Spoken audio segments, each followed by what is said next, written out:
안녕하세요. 사연에 빠지다의 DJ 민영입니다.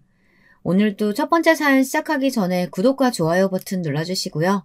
그럼 오늘의 사연 함께 시작해 볼게요. 안녕하세요. 요즘은 사람의 탈을 쓰고 사람인 척 살아가는 사람들이 정말 많은 것 같아요. 가끔 인터넷이나 TV 프로그램만 봐도 동물이 사람과 더 깊이 교감하는 경우도 많고 종을 뛰어넘고 먹이사슬을 뛰어넘어서 약한 동물을 더 아껴주고 보호해주는 동물도 많더라고요. 근데 요즘은 이런 동물들보다 못한 사람들이 너무 많은 것 같아요. 가끔 사람이 아닌 것 같은 짓들을 하는 사이코패스나 정신병자, 연쇄 살인마들도 많지만 제 주변에는 그런 정신에 문제가 있거나 결함이 있지도 않으면서 주변 사람들에게 깊은 상처만 남기는 사람들도 있더라고요. 바로 저희 시아버지 같은 사람이에요. 지금은 좀 해결되긴 했지만 이 사람이 어떤 사람이고 우리 가족들이 어떤 피해를 입었는지 좀 하소연하고 싶어 이렇게 사연을 보내요. 혹시나 주변에 또 이런 사람으로 고통받고 있는 누군가가 있다면 꼭 빨리 벗어나길 바라는 마음으로요. 저희 시어머니를 처음 만났던 날이 아직도 눈에 선한데요. 저는 법원에서 일하는 행정직 공무원이에요.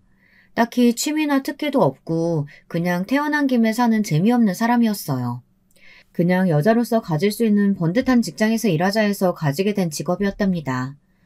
그냥저냥 시간만 까먹고 퇴근하면 집에 가는 집순이이다 보니 같이 일하는 동료가 남자 좀 사귀어보라고 소개시켜준 게 남편이었어요. 잘 나가는 젊은 대학 교수라는 말에 혹해서 만났는데 다른 것보다 사람이 참 반듯하고 선했어요. 재미없는 저를 예뻐해주고 저를 보고 계속 웃어줘서 이 사람이 나한테 뭐 바라는 거 있나 싶었습니다. 저는 그렇게 예쁘지도 않고 부자도 아닌데 왜 이러지 했거든요. 나중에 사이가 깊어지고 내가 그렇게 매력적이지도 않은데 나를 왜 만나려고 했냐고 하니까 사람이 꾸미 먹고 수수하면서도 참한 게 보자마자 자기 엄마 생각이 나서 좋았다고 하더라고요. 속으로는 이 남자 마마보인가 했는데 시어머니를 처음 보고 저도 어머니 팬이 됐어요. 어머니가 운영한다는 식당에 데려갔는데 정갈하고 아담한 식당이었어요. 근데 손맛도 진짜 좋으시고 식당이 참 깔끔하더라고요. 한정식집이었는데 손님이 꽤 많았어요. 만나는 사람을 데려온 건 이번이 처음이라고 하시며 잘 왔다고 손을 잡아주셨죠. 말을 많이 하진 않으셨지만 연신 웃어주셨고 밥 많이 먹고 가라고 뭘 좋아하는지 일일이 물어주시더라고요. 제 직업이 뭔지 부모님이 뭘 하시는지 그런 거보다 아들이 좋아하는 여자라면 나도 좋다 이런 마음을 그냥 눈빛과 태도로 다 보여주시는 것 같았어요. 깊은 대화를 하지 않아도 정말 따뜻하고 좋은 분이구나 하는 걸 알 수 있었습니다.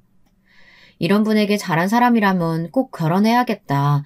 나한테 시어머니가 있다면 꼭 저분이었으면 좋겠다. 이런 생각이 들더라고요. 남편도 좋았지만 시어머니가 더 좋았어요. 전 늘 살면서 엄마가 고부 갈등으로 고통받는 걸 봤거든요. 그래서 결혼에도 관심이 없었습니다. 근데 저런 분과 가족이 된다면 정말 좋은 가족을 이룰 수 있겠다 싶은 거예요. 시어머니를 만나고 나서 남편한테 정말 마음을 많이 연 것 같아요.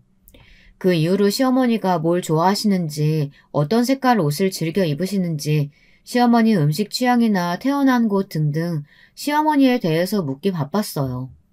하루는 남편이 토라져서 아니 아영씨는 맨날 우리 엄마한테만 관심 있고 나에 대해서는 그렇게 궁금해하거나 물어보지 않잖아요. 나 정말 서운해요. 우리 식당 갔다 온 이후로 완전 변했어요. 준규씨, 내가 먼저 이런 말해서 미안하지만 우리 결혼할래요? 원래 준규씨를 보고 좋은 사람이라고 생각했지만 시어머니 보고 정말 확신을 얻었어요. 시어머니 같은 분께 길러진 아들이라면 정말 믿을 수 있겠다는 생각도 들었고요. 가족이 되고 싶다는 생각이 들었어요. 어머니가 너무 좋으세요. 남편은 좀 많이 놀란 눈치였어요. 우리가 만난 지 3개월이 조금 넘은 시기였거든요. 아, 내가 좋아서 결혼하겠다는 말 맞는 거죠? 당연하죠. 이리 와요. 남편이 다가오자 저는 옷깃을 끌어당겨서 남편한테 키스를 갈겨버렸어요. 남편이 놀라서 눈을 바르르 떨다가 이내 스르륵 눈을 감더라고요. 후에 남편이 말하길 이렇게 박력 있고 자기와 결혼을 적극적으로 원하는 여자가 이번 생에 또 있을까 싶어서 결혼했대요. 웃기지만 그날의 그 키스에 반하기도 했고요. 그렇게 급하게 결혼 준비를 하다가 갑자기 시아버지를 못 봤다는 생각이 그제야 들더라고요. 그래서 시아버님에 대해 물었더니 남편 얼굴이 갑자기 어두워지더라고요. 오래전에 집을 나가셨는데 연락이 끊긴 지는 한 20년이 좀 넘은 것 같아. 근데 찾고 싶지도 않아서 가족들이 다들 안 찾았었고, 돌아가시면 어디서든 연락 오지 않을까 싶어. 그 인간은 말하고 싶지도 않아. 다들 그 사람 때문에 엄마가 얼마나 고생을 했는지. 숨기려고 했던 건 아니고, 우리 집이 원래 아버지가 전혀 필요 없다고 생각하다 보니까 자연스럽게 얘기 자체를 안 한 것 같아. 절대 숨기려던 뜻은 없었어. 알겠어요. 나도 까먹고 있을 정도였으니까 미안해하지 않아도 돼요. 나중에 결혼하고 나서 천천히 얘기해줘요. 없는 사람인데 그렇게 중요하지도 않고요. 상관없어요. 고마워. 어떻게 내가 이런 신부를 얻었을까? 내가 진짜 복이 많다. 그치? 당신 어머니 덕인 줄 알아요. 나도 참 복이 많은 것 같아요. 내가 이런 가족을 얻게 될 줄이야. 실감이 잘 안 나는데 정말 좋아요. 고마워요. 서로를 고마워하고 좋아하는 남편을 만나고 정말 덕이 있으신 우리 시어머니를 만나서 진짜 행복하더라고요. 남편이랑 같이 다니는 것도 좋았지만 시간 나면 시어머니 같이 모시고 운동도 가고 산책도 가는 게 일상의 소소한 행복이 되더라고요. 시어머니는 자기 자식처럼 저를 아껴주시고 챙겨주셨어요. 지나가는 말로 예쁘다 하거나 저거 맛있겠다 했던 것들도 다 사주시거나 챙겨주셨어요. 그리고 남편의 동생들에 대해서 얘기하는 걸 잊었네요. 남편 밑에는 2명의 남동생들이 있어요. 이 집안 남자들은 공부하는 걸 어찌나 좋아하는지 분야는 달라도 다 한 가지씩 집착적으로 파서 다 대학 교수가 됐더라고요. 우리 남편은 건축과 교수고 둘째 성규 도련님은 전기과, 막내 민규 도련님은 컴퓨터공학과 교수로 부임해 있었어요. 대체 아들 셋을 어떻게 이렇게 반듯하게 키우신 건지 비법을 알고 싶을 정도였어요. 제가 결혼한 이후로 시어머니를 모시고 자주 놀러도 가고 외식도 여행도 자주 가고 하니까 도련님들이 계속 질투를 하더니 만나는 여자가 생겼다고 하며 여자들을 집에 데려오더라고요.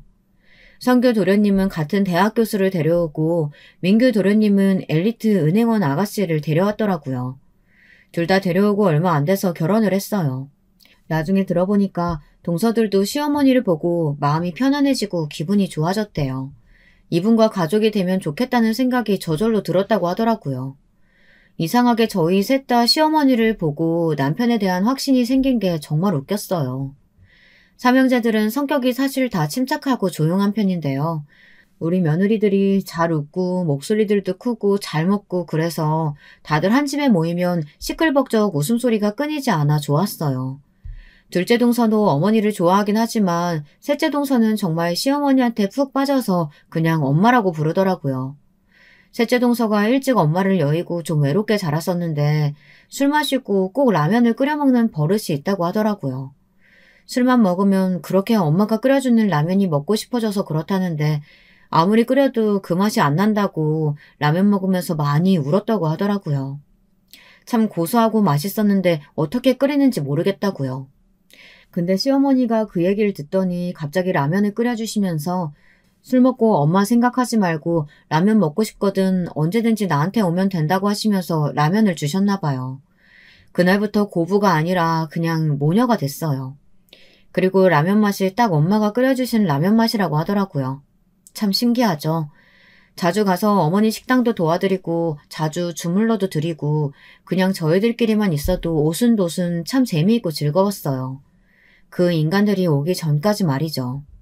일요일 낮에 다 같이 어머니 집에 모여서 밥을 먹고 가족끼리 거실에서 거의 드러눕다시피 하고 쉬고 있었어요. 일주일에 한 번씩 상황이 되면 시어머니 사시는 집에 다들 오는데 농담도 하고 옛날 얘기도 하고 놀고 있었는데 갑자기 경비실에서 연락이 왔어요. 갑자기 남편이라고 하시는 분이 찾아오셨는데 맞는지 확인 좀 부탁한다는 거였어요. 다들 남편? 이러고 있는데 설마 하는 생각이 들더라고요. 바로 그 인간, 옛날 이야기처럼 한때 존재했었다고 전해들은 어머니의 남편.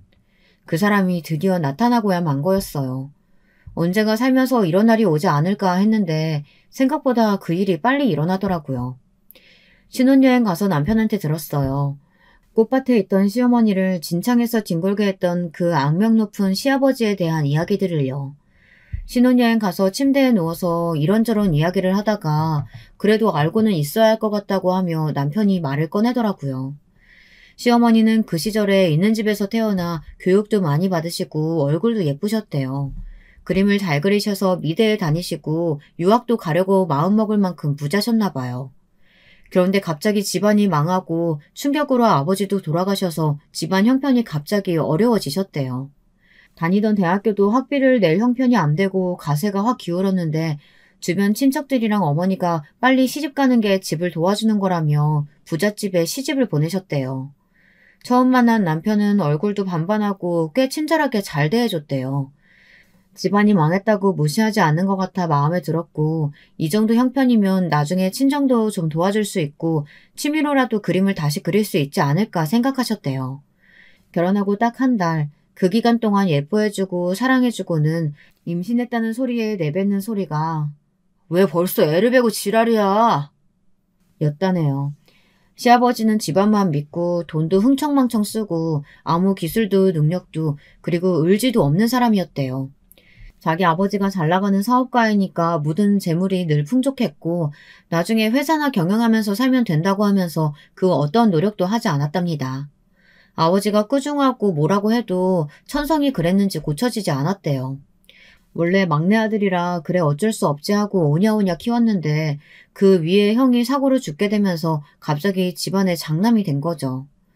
갑자기 변한 환경에 적응도 안 되고 더군다나 책임감이라고는 눈꼽만큼도 없는 사람이 하루아침에 변할 리가 있나요?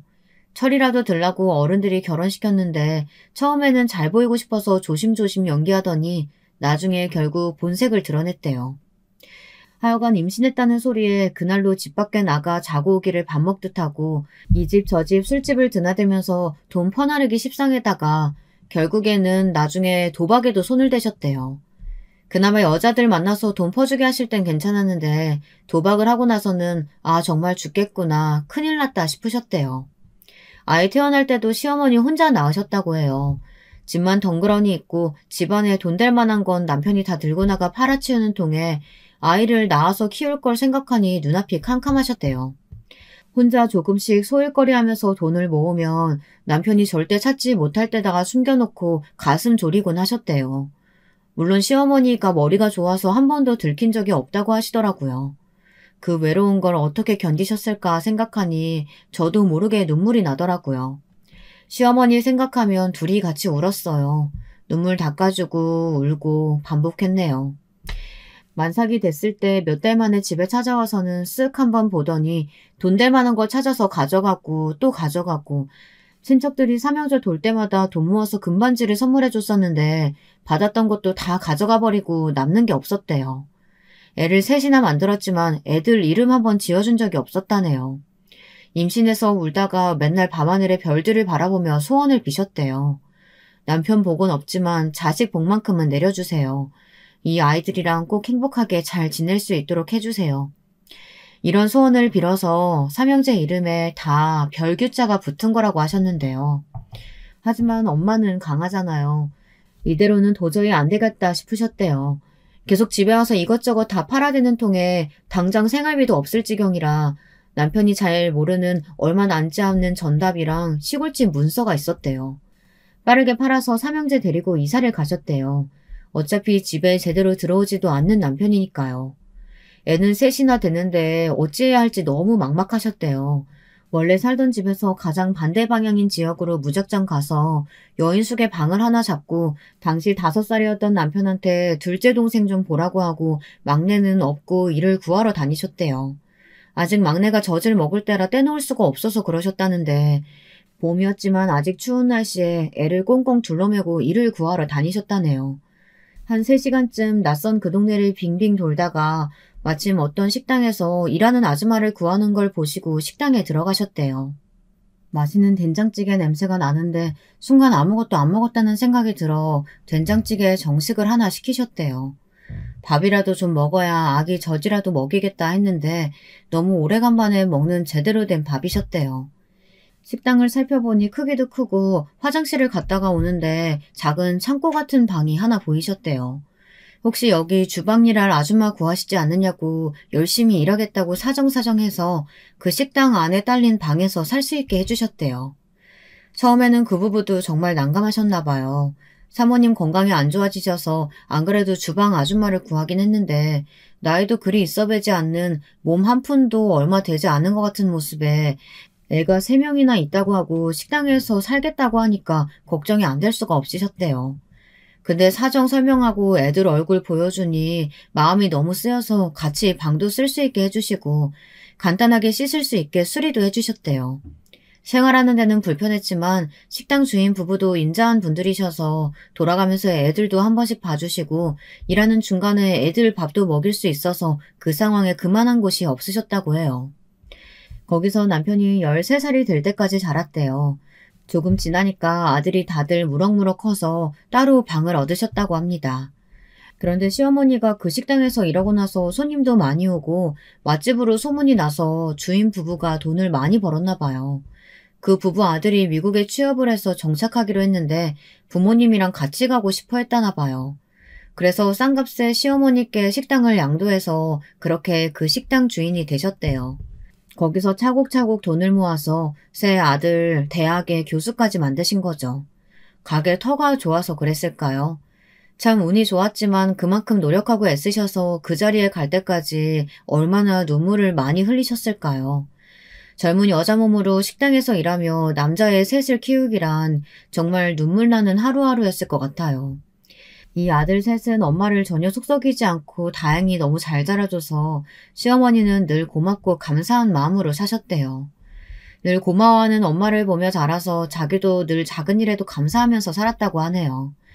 무엇보다 엄마가 있어서 늘 감사했다고 하더라고요. 그런데 엄마를 내가 좋아해줘서 처음엔 정말 감동이었대요. 자기 엄마가 너무 좋다고 하는 말에 더 반했다고 하더라고요.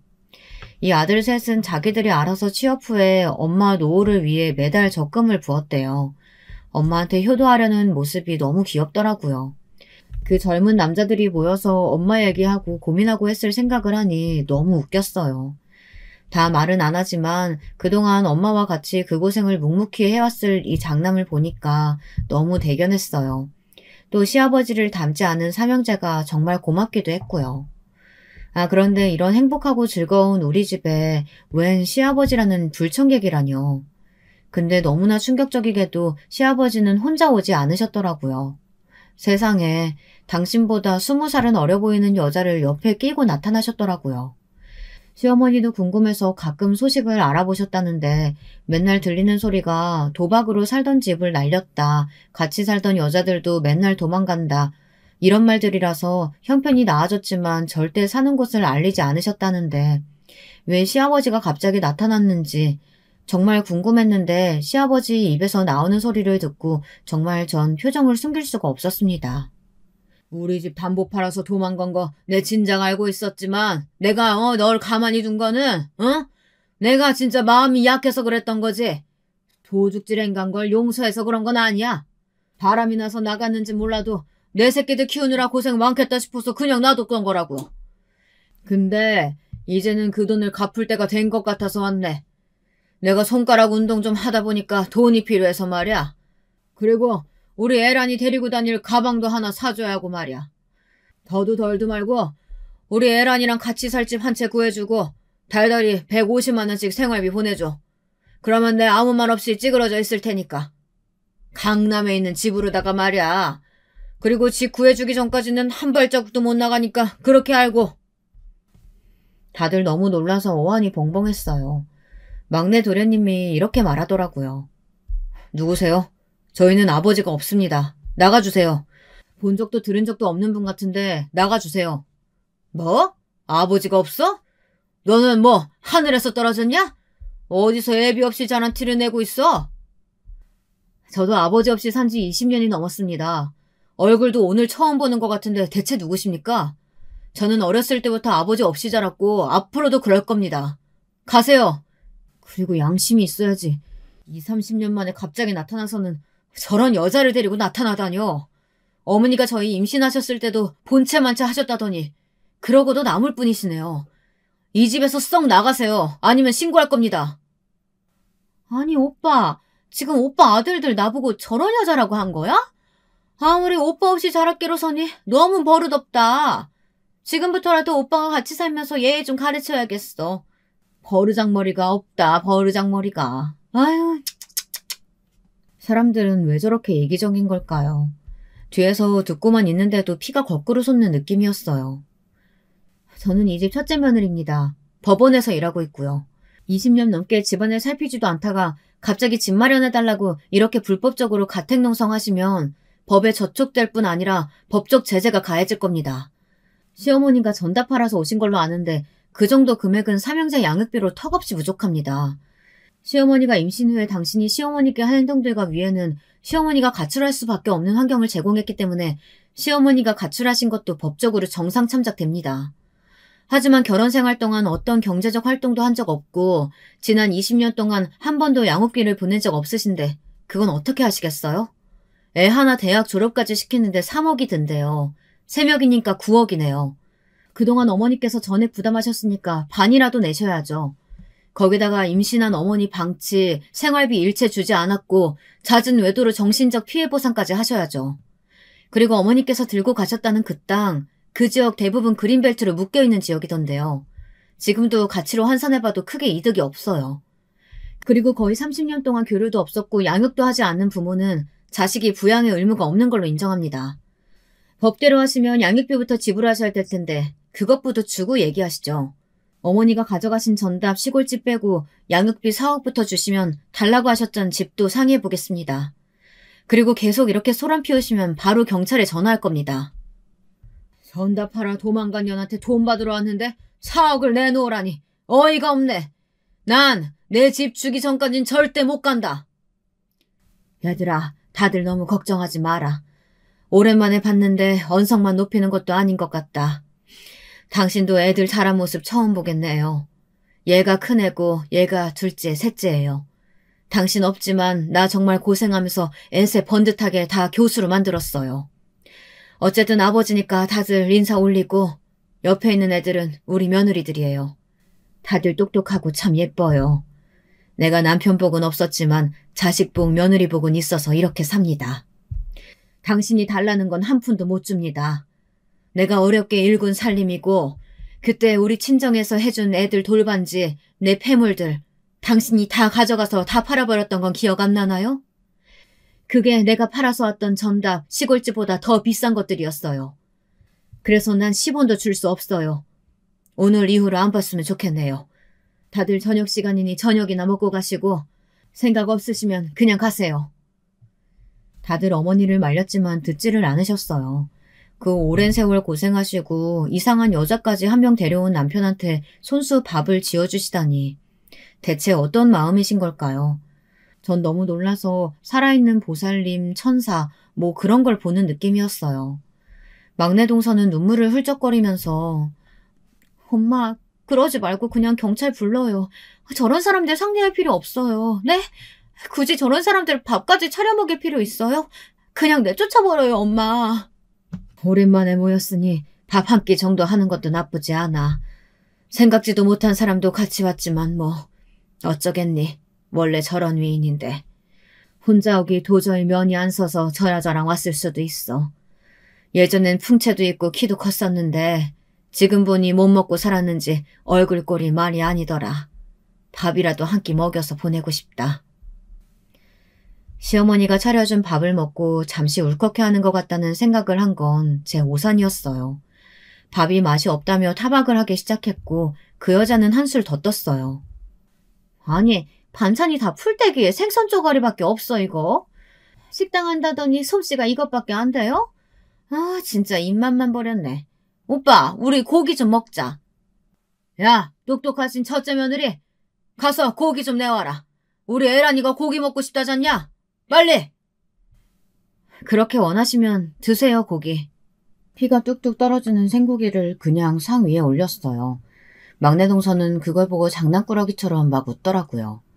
화가 난 시아버지는 노발대발했고 그걸 본 시어머니는 일어나서 또 고기를 볶으려고 하시더라고요.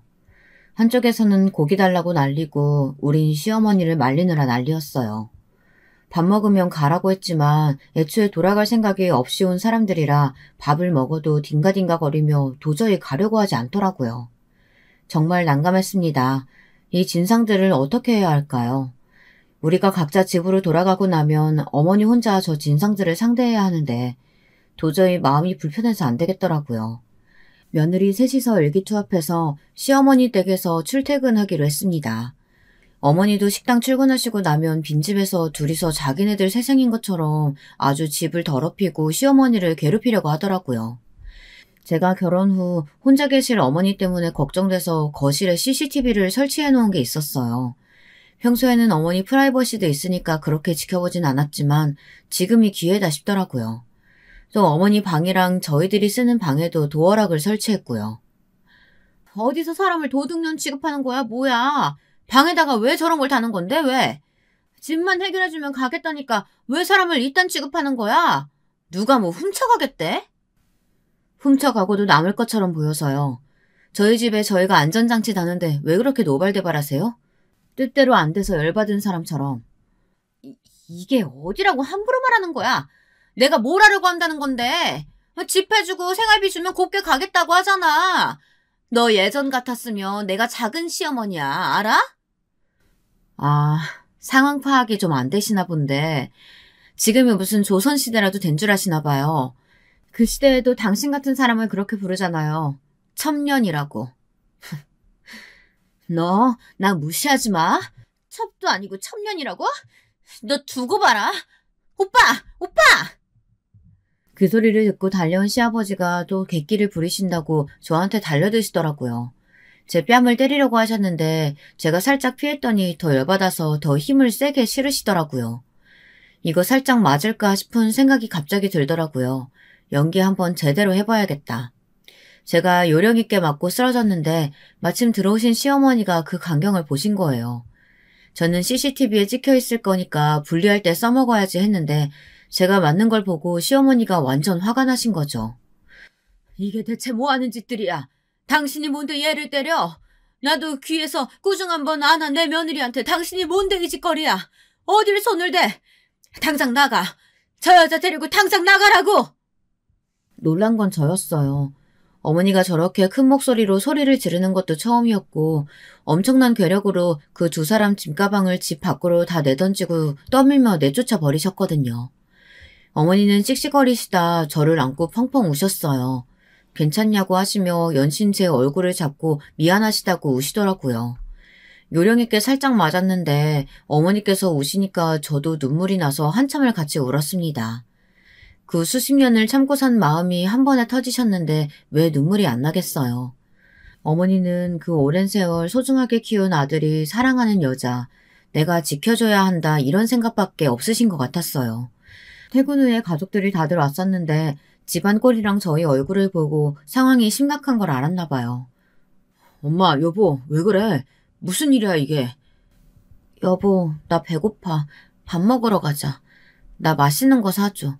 어머니, 우리 맛있는 거 먹으러 가요. 그래, 그러자. 고기 먹을래? 해물로 먹을래? 다요, 어머니. 다 나오는 대로 가요. 식구들이 궁금한 눈치였지만 저랑 어머니는 그냥 맛있게 밥을 먹었어요. 근데 안 숨겨지잖아요. 눈은 퉁퉁 부었지 목소리들은 또 잠기고 코맹맹이 소리들이 나고 있으니까요. 식사 내내 궁금해하다가 식사가 끝나고 나서 바로 물어보더라고요. 사실 그대로 얘기했더니 다들 난리가 났어요. 씩씩거리고 답답해하면서 가슴도 치고요. 근데 아무리 생각해도 이 둘이 순순히 물러날 사람들이 아니었기 때문에 대책을 세워야 한다는 말이 나왔어요. 어쨌든 어머니가 전답을 훔쳐서 나오셨고 그게 지금 가치로 하면 가격이 클 거라고 생각했죠. 팔았던 전답이 제가 말했던 대로 그린벨트 지역이어서 지금 경제적 가치가 그렇게 높지 않더라고요. 지금 금액으로 보면 다 합해서 8천만 원 정도밖에 안 됐어요. 어떻게 하면 좋을까 다들 머리를 맞대고 의논했어요. 어머니는 이마저도 미안해 하셨고요. 당신이 변변치 못해서 다들 이런 군이나 하게 만들었다고요. 하지만 우리 며느리들도 마찬가지고 아들들도 그렇고 이제는 어머니가 행복하셨으면 좋겠다는 생각뿐이었거든요. 아니나 다를까 그 진상들은 또 쳐들어왔어요. 결국은 갈 곳도 없고 돈도 없다 보니 더 독하게 마음먹고 쳐들어온 것 같아요. 우선 둘이 있으라고 하고 집안에 있는 어머니 귀한 물건들은 챙기시라고 하고 제 결혼 반지랑 가지고 있던 골드바 하나를 어머니 옷장에 넣어두고 나왔어요. 남편이 알고 많이 놀랐는데 대화를 낚으려면 어쩔 수 없다고 했죠. 어머니는 당분간 저희 집에서 지내시라고 했어요. 어머니는 천성이 부지런하셔서 식당에서 마치고 오셔서 늘 저희한테 맛있는 저녁을 차려주시고 또 그것도 부족해서 따로 장도 봐와주시고 집안 청소도 살펴주셨어요. 저도 일하는 사람이다 보니 집안 살피는 게 부족할 때가 많았는데 시어머니랑 며느리 사이가 아니라 어머니랑 딸같이 대해주셔서 정말 감사했어요. 돌아가는 길에 어머니한테 드릴 꽃바구니를 샀어요. 오래 두고 보시라고 화분 대신 바구니를 샀죠. 받으시고 얼마나 좋아하시던지 아들들만 있어서 이런 걸 몇 번 받아본 적이 없었는데 꽃이 꼭 너처럼 예쁘다고 하시더라고요. 그 집에 잠시나마 혼자 사시게 해서 너무 죄송한 거예요. 이런 시어머니면 저는 10명도 더 모실 수 있겠다는 생각이 들었어요. 어머니는 힘드실 수 있겠지만 제가 제 친정 엄마처럼 모시고 살아야지 하는 생각이 들더라고요. 남편한테 얘기했더니 진심이냐고 묻더라고요. 그렇다고 하니까 저를 꼭 안아줬어요. 늘 어머니 혼자 계신 게 마음에 걸렸었는데 어머니가 아무리 좋아도 합가는 불편해할 수 있겠다 생각해서 말을 못했대요. 나중에 둘째, 셋째 동서들에게 얘기했는데 둘 다 난리가 난 거예요. 안 그래도 저랑 어머니 사이가 질투났었는데 큰집 합가만 하는 건 안 된다고 자기들도 같이 살겠대요. 동서들이 너무 귀여웠어요. 하여튼 이 진상들은 작당 모의를 해서 다시 쳐들어왔는데 있는 가족들은 다 나가버리고 자기 둘만 있으니까 황당했겠죠.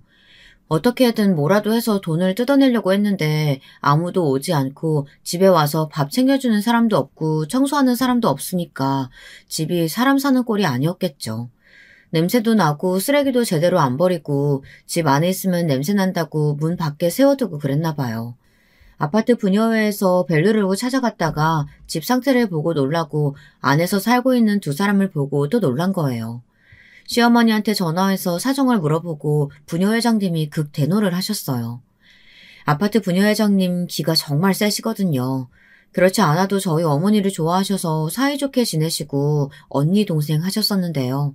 시어머니 얘기 듣고 정말 머리 끝까지 화가 나셨대요. 벨 누르고 찾아가셔서 어디 상간녀 주제에 집주인인 척하고 들어앉아서 우리 아파트 급을 떨어뜨리느냐고 엄청 뭐라고 하셨나 봐요. 그리고 혼자 안 가시고 아파트 아줌마들을 데리고 우르르 가셔서 완전 혼쭐을 내시고 당장 나가라고 난리를 치셨던 거죠. 그들은 정신이 탈탈 털려가지고 숨소리도 안 내고 집 안에 있었대요. 그 이후로 3일을 더 가서 행패를 부려주셨대요. 그 여자가 도저히 못 참겠다고 자기가 먼저 나가 있을 테니 빨리 해결하고 연락 달라고 하며 먼저 짐 들고 나가버렸대요. 그래도 그 여자가 있어서 큰 소리치고 있었는데 여자가 먼저 나가버리니까 시아버지 혼자 어떡하겠어요. 또 어떻게 알았는지 이번에는 시어머니 가게 앞으로 찾아왔어요. 가게에 와서 큰 소리치고 밥 시키고 많이 먹었으면서 맛없어서 못 먹겠다고 난리를 친 거예요. 시어머니는 그냥 못 본 척 하셨대요. 가게 단골들도 너무 자주 오고 너무 맛있는 집인데 웬 아저씨가 밥이 맛이 없다고 하며 돈도 안 내겠다고 하니까 너무 열받으셔서 대신 신고를 해주셨어요. 설마 그렇게까지 하겠어 하셨던 시아버지는 완전 놀라신 거죠. 무전 취식에 기물 파손에 시어머니 보고 도둑년이라고 욕까지 하셔서 명예훼손에 뭐 난리가 난 거였어요. 돈 없다고 절대 못 물러주신다고 버티시다가 그럼 합의 안 하시고 감옥 가신다는 거냐고 하시더라고요. 가족끼리 무슨 그렇게까지 하느냐고 하셨었는데 30년 넘게 연락 안 되던 사람이 가족이 맞느냐면서 시어머니가 배상하라고 하셨다더라고요. 속으로 완전 고소했어요. 결국 우기는데 우리는 가족이 아니라고 하고 시아버지는 절대 못 물러준다고 합의 없다고 해서 결국 구류가 되셨어요. 한 달 좀 못 돼서 그 상간녀도 잡혀왔더라고요. 제가 쳐놓은 덫에 걸렸거든요. 세상에 결국 제 결혼 반지랑 골드바를 챙겨서 시아버지도 모르게 먼저 나른 거였어요. 머리가 나쁜 건진 몰라도 금은방에 내다 팔았다가 제가 미리 신고해둔 덕분에 걸린 거였죠. 결혼 반지를 잃어버릴 수도 있었지만 돈 모아서 사면 그만인 반지인데 더 중요한 데 쓰자 생각했어요. 또 합의 없으므로 그분은 아예 절도죄가 성립되어 징역 3년을 받으셨어요. 저것들이 꾸민 거다. 나를 잡아가려고 일부러 내 가방에 몰래 넣어둔 거다. 별의별 소리를 다 하다가 제가 제출한 CCTV 영상을 보더니 사는 게 너무 힘들어서 그랬네 어쨌네. 그러다가 법정 기만죄까지 포함돼서 형이 좀 더 길어졌어요. 부디 반성하고 나왔으면 하는 생각이 들더라고요. 남편은 결혼 반지 그거 팔자고 하면서 더 예쁜 디자인으로 새로 사줬어요. 그리고 돌아온 결혼 반지를 팔고 어머니 예쁜 반지를 하나 해드릴까 싶더라고요. 결혼 반지도 그 망할 시아버지가 다 팔아버려서 평생 안 하고 사셨는데 저희가 하나 모셔드리고 싶더라고요. 저희가 반지 모신다니까 둘째가 목걸이, 셋째는 팔찌 모셔드리겠다고 하며 아예 세트로 다 돈 모아서 샀어요. 이런 것도 같이 하니까 정말 재밌더라고요. 시어머니는 선물로 받고 한참 동안 말이 없으셨어요.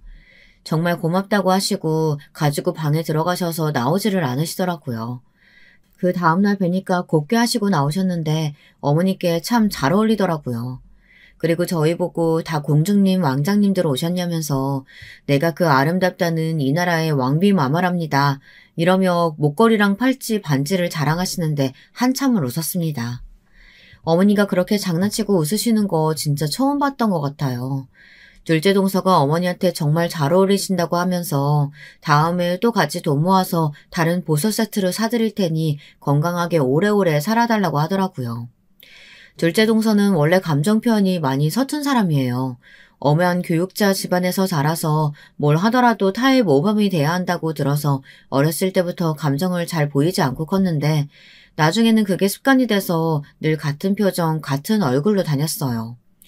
둘째 서방님은 그걸 보고 우리 엄마 같은 사람이구나 생각했대요. 아파도 무표정, 좋아도 무표정, 뭐 그랬다나 봐요. 근데 도련님이 계속 옆에 붙어서 예쁘다고 하고 귀엽다고 하고 웃는 얼굴 되게 예쁠 것 같다고 하고 지나가는 말로 계속 그렇게 플러팅을 했나 봐요.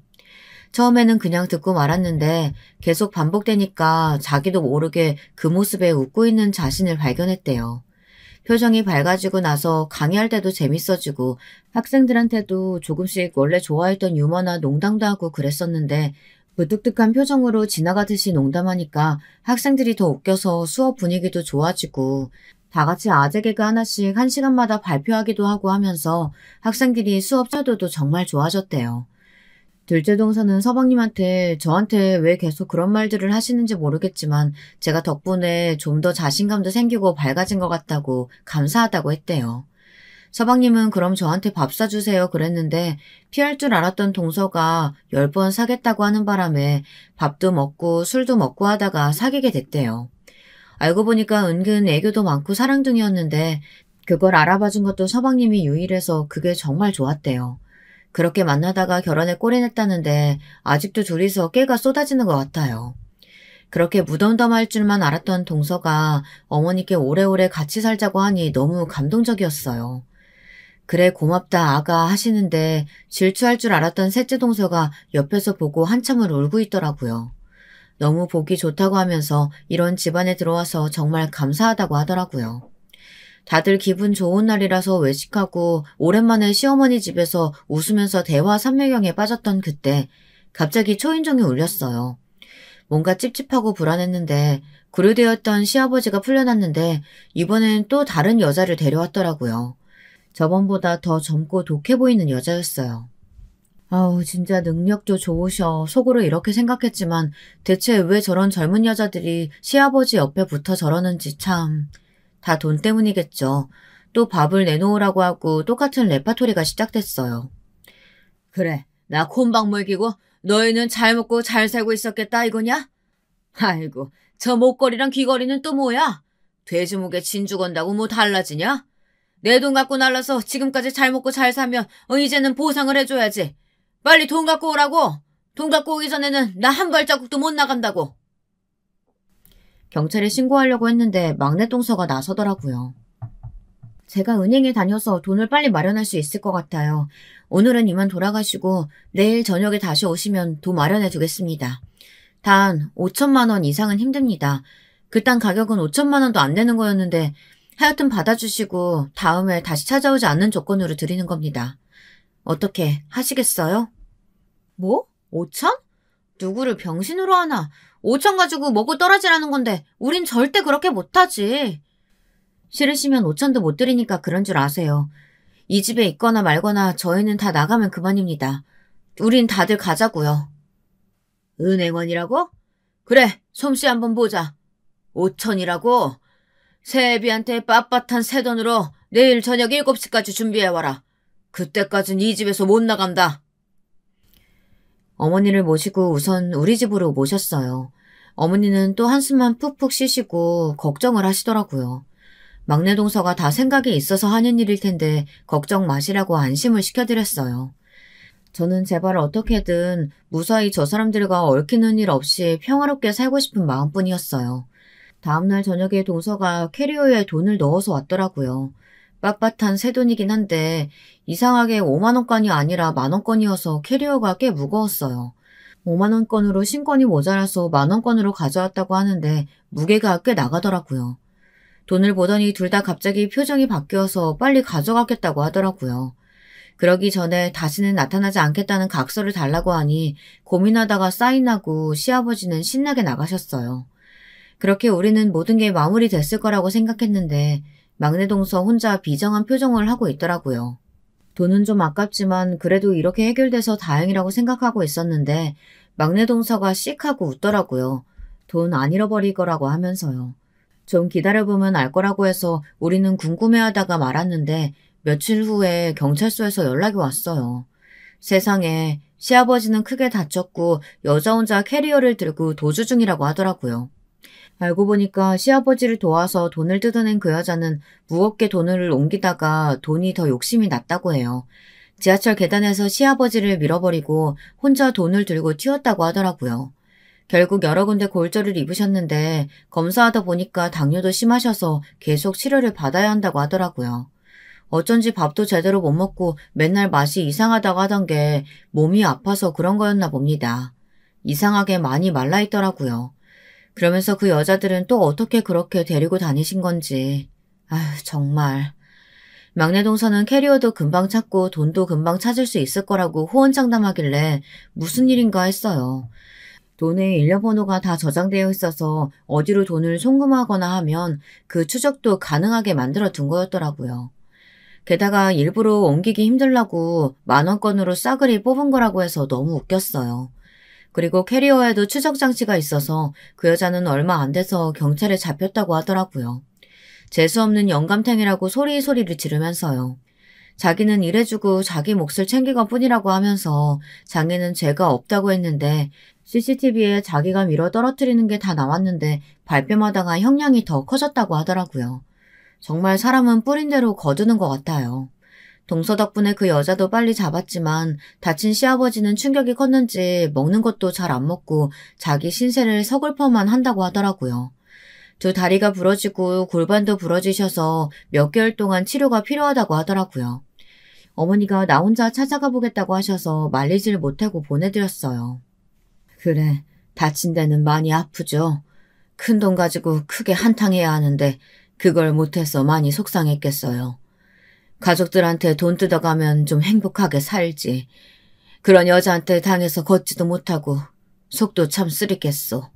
차라리 돈 받겠다고 혼자라도 왔으면 가족으로 받아주기라도 했을 텐데. 내 잘생긴 아들들 보니까 어떻든가요? 당신이 낳아놓기만 하고 간 아들들을 내가 참 번듯하게 키워놨는데 부럽지 않던가요? 셋 다 대학 교수에 며느리들까지 다 참하고 예쁜 애들이에요. 단 한 명도 착하고 예쁘지 않은 애가 없어요.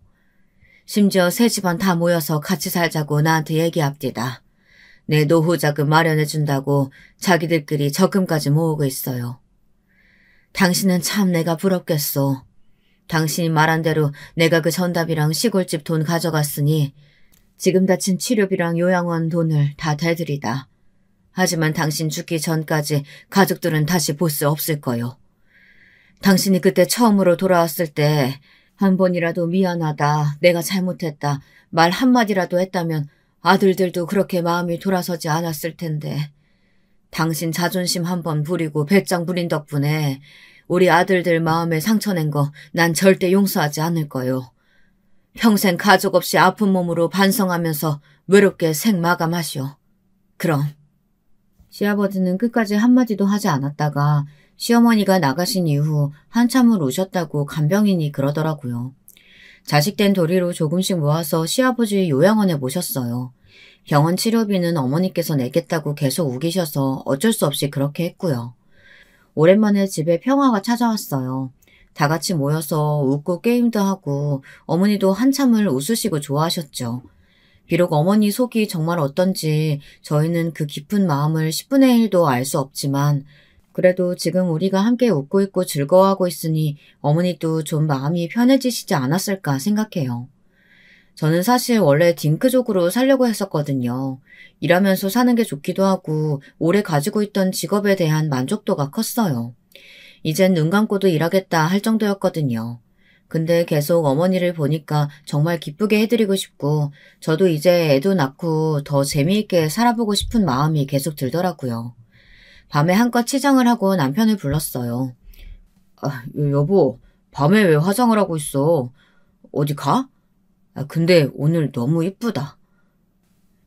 여보, 나 당신 닮은 아들 낳고 싶어. 어머니 닮은 딸도 좋아. 우리 애기 낳자. 그게 무슨 소리야? 당신 애 낳기 싫다고 했잖아. 나도 아버지 사랑 못 받아서 아이 낳는 게 무섭다고 해서 서로 오케이 한 거였잖아. 나 생각이 바뀌었어, 여보. 일하면서 얻을 수 있는 만족감도 컸지만 이제 어머니처럼 당신 같은 아들 낳아서 잘 크는 거 보는 행복감도 알면서 살고 싶어. 우리 나이도 있으니까 빨리 애기 낳아서 어머님이랑 같이 살자. 당신 진심이야? 애 낳아서 엄마처럼 행복해지고 싶다는 게? 엄마 할머니 만들어드리면 좋아하실 것 같아서 그런 것도 있지. 맞아.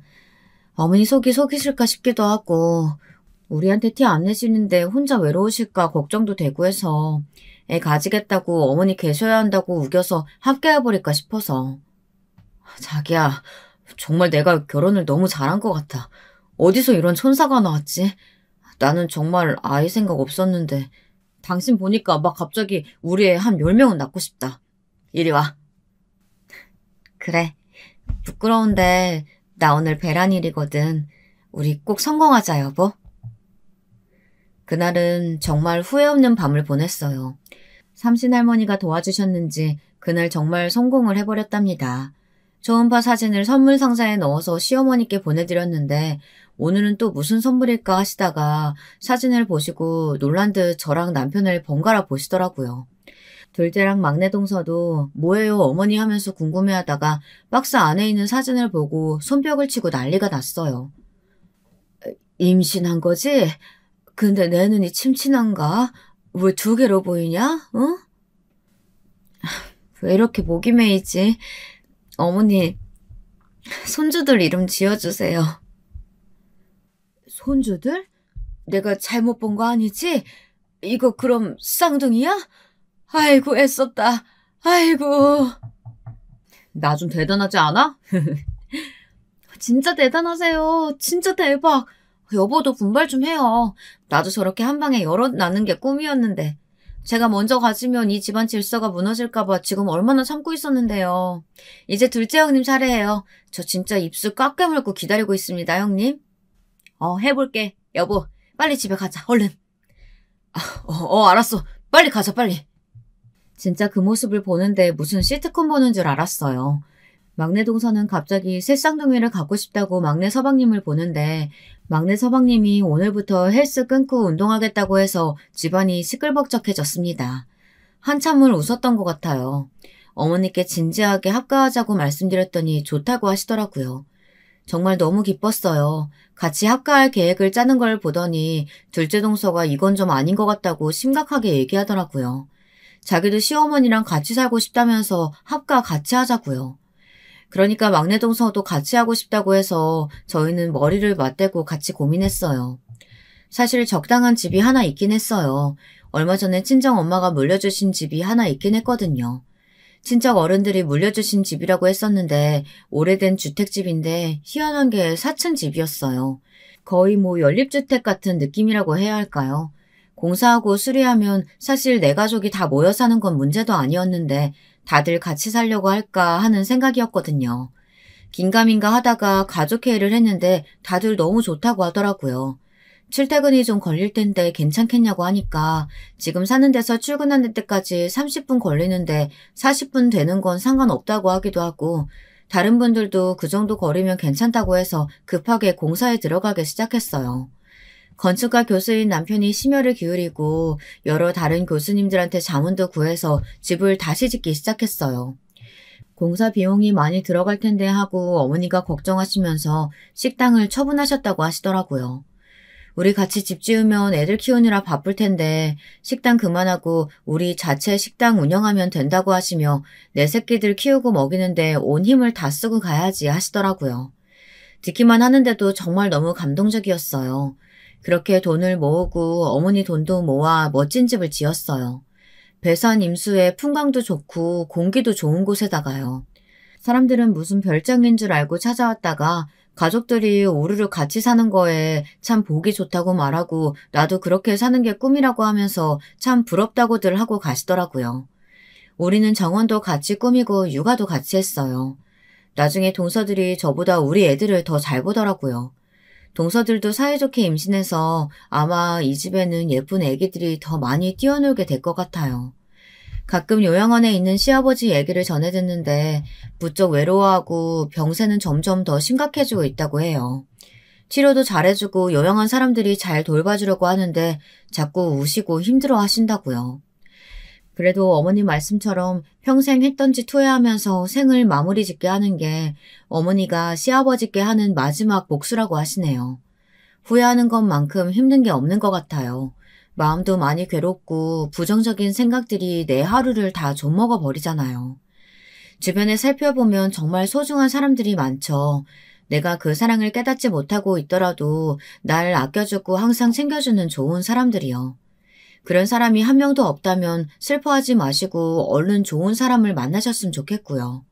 또 그런 사람이 있다면 저희 시아버지처럼 상처 주지 마시고 항상 사랑으로 아껴주고 지켜봐 주세요. 다들 그 사람들을 잃고 후회하는 삶보다 그 사람들이 있어서 빛나고 행복한 삶이 되셨으면 좋겠어요. 다들 건강하고 행복하셨으면 좋겠습니다.